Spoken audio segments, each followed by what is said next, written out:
I am Ferdinand Marcos, and I am the President of the Republic of the Philippines. I stand today on behalf of 110 million Filipinos.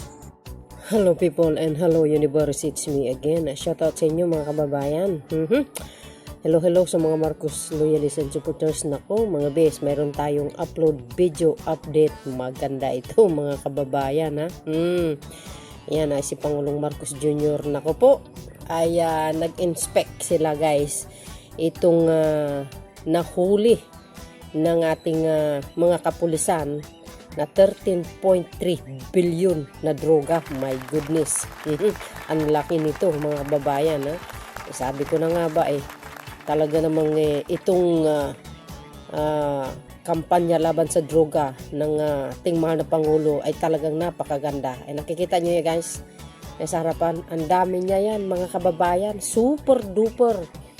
Alam nyo, hindi lang yan, ang dami talaga. Gusto ko sana i-update, kaso lang ginagawa ni YouTube ginawa niyang unlimited kaya hindi na ako nag-updates. But anyway, ito nakita nyo to, antin din ito, ang laki, bilyonis yan mga kababayan ha. Hindi mo akalain na talaga ng mga sa kasipagan ng ating mga PNP, PDEA, BOC, lahat, PCG. Nako, nakita yan?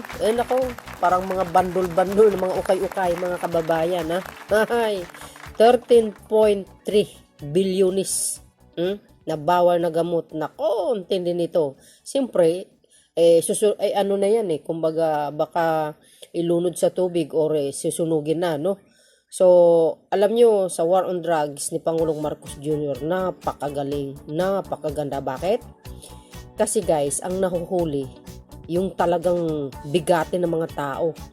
Sa nakikita ko, mga international, mga negro, mga puti, kung saan lugar galing. I-research nyo para makita nyo ha. Dahil dito mga kababayan, natatalo ang drug war ni dating Pangulong Duterte. Bakit? Kasi yung mga nahuhuli lang na may mga minor lang na mga droga sa kalye, ayan. Tapos ang dami pang namamatay. At yung mga nahuli nila, hindi naman drug lord. Pero ito, nako mga bes, talaga naman malaking sindikato ang nahuhuli.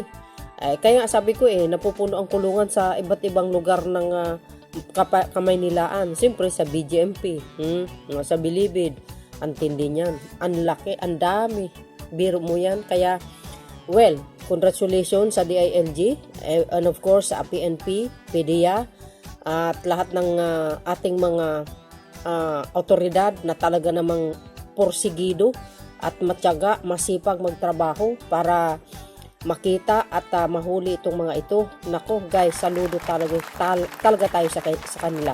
At of course, ating mahal na Pangulo sa kanyang direktiba, kailangan pag may nahuli ay walang namamatay. Alam nyo naman po siguro guys wala tayong naririnig na tutukhang yung mga gumagamit nito, kundi sumuko, pinusasan, yung sentensya, kung ilang taon yan, ayun, kaya napupuno ang kulungan Kaya bilib ka at saludo po tayo sa pamumuno ni Pangulong Marcos Jr. Siyempre sa DILG, Secretary Abalos, talaga naman magaling itong sekretary na ito.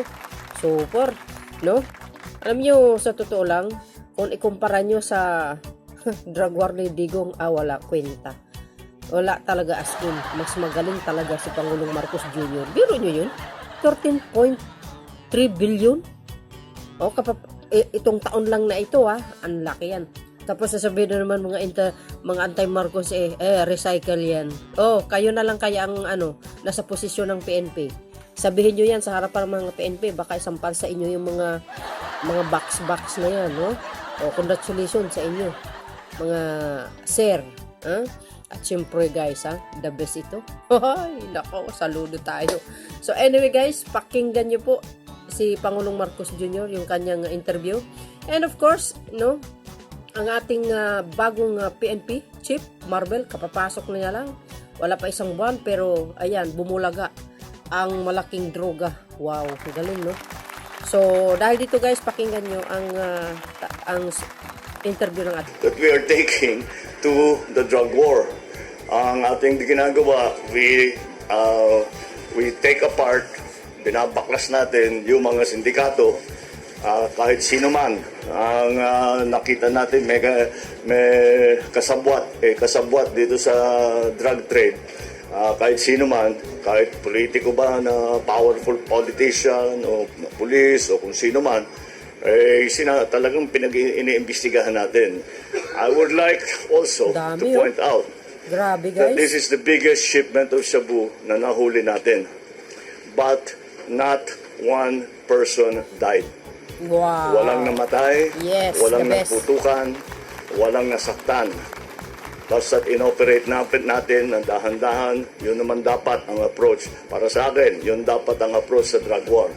Na ang pinaka-importante is matigil natin ang pag-ship ng mga drugs dito sa pagpasok sa Pilipinas. Pero the one thing that's clear, pinasok ito, hindi ito galing dito sa Pilipinas. Hindi ito linuto dito sa Pilipinas, galing ito sa labas. Well, kahapon, nung Abril 15, no, higit kumulang 7:20 ng umaga, ay nagmaman ng checkpoint ang ating grupo. Of course, ang head nun ay si Captain De Luna. No? At may dumating na isang sasakyan, isang photon van, at nung binuksan ni De Luna at mga kasama ito, nagulat sila medyo kakaibang amoy. And the rest is history.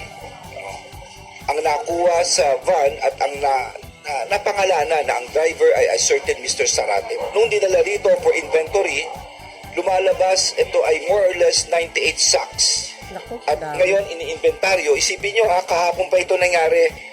Ang natatapos pa lang natin ngayon ay 51 sacks out of 98 sacks.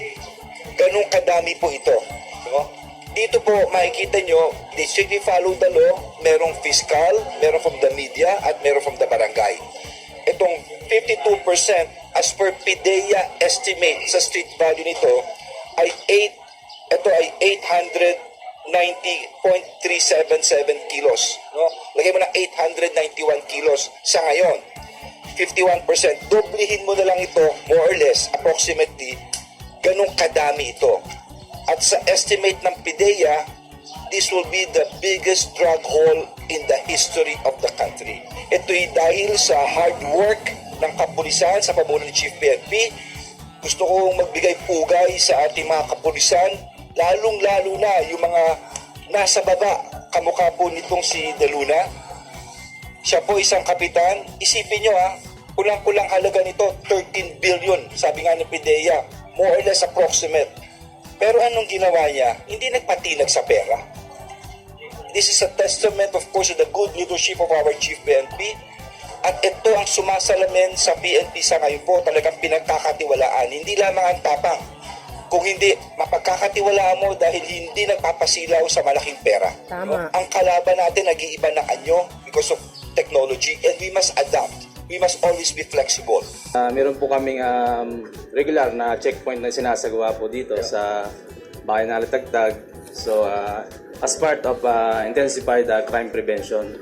So, part of it, pina-flag down po namin yung mga sasakyan kung mayroong suspicious po. So, yun po, sinasubject po namin for inspection po. So, yun po, kagaya po na nangyari dito po sa pangyayaring ito. Yun po ang naging resulta. Nasabat po namin yung ganito kalaking So, yun guys, narinig nyo yung sinabi ni Pangulong Marcos Jr.? Ay, may tinamaan doon guys ha. Oh, hindi nagparinig ang Pangulo ha. Oh, sabi niya, nakasabat sila ng malaki pero without dead. Sabi niya ganoon. Siyempre, pag sa panahon ni Digoy niya na, ila siguro ang maano dyan, matsugi. Diba? Ay, nako, naloka ako. But anyway guys, salamat sa inyong watching. See you again. Congratulations again sa ating PNP, sa lahat ng mga autoridad at siyempre sa Marcos administration. Malaking ano yan guys, achievement yan sa kanyang pamumuno. Dahil sa kanyang direktiba, kailangan pag may nahuli, walang mamamatay. Naku, nasunod naman talaga. Ito ang pinaka-the best na Pangulo. Sa totoo lang. Kaya dapat dito, 20 years mamuno ito ha? para matanggal lahat ng mga ibig sabihin, oo, yung mga nagpapasok ng malalaking gamot dito sa Pilipinas, at syempre para maayos itong problema ng Pilipinas na matagal na panahon. Okay. So yun guys, anong kapalagayan nyo? Bato-bato sa langit, ang tamaan wag magalit ha. See you again on my next upload video. Bye bye bye, baboos!